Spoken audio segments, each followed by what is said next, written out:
آج کے ترقی کے دور میں مسلمان کافی پیچھے ہیں، اس کا سبب بھی یہی مناظرہ ہے۔ کون سا دین کا یا دنیا کا ایسا شعبہ ہے جو ترقی کی وجہ سے مسلمانوں کا پیچھے رہ گیا ہے؟ کوئی شعبہ ہمیں پتہ ہے کہ مناظرہ اور پیچھے رہ گیا۔ آج ہم دیکھ رہے ہیں کہ سیاستدان بھی مناظرے کی چیلنج دے رہے ہیں اور دیگر حضرات بھی چیلنج کرتے پھر رہے ہیں۔ ہر بندہ اپنے شعبے میں دوسرے کو للکار رہا ہے، اور مناظرہ کیا ہوتا ہے؟ صرف دین حق کی مدد کے لیے مناظرہ کرنے کو بدنام کیا جا رہا ہے، اور کچھ بھی نہیں ہے۔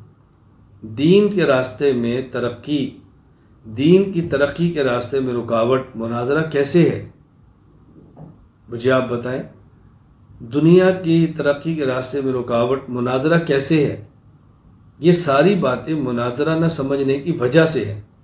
لوگوں نے مناظرہ کا معنی جدل و جدال، لڑائی جھگڑا پھڈا سمجھ رکھا ہے، جبکہ ہمارے ہاں مناظرہ کا معنی ہے مخالف کو دلائل کے ساتھ قائل کرنا، اس کی بات سننا اور اپنی بات سنانا۔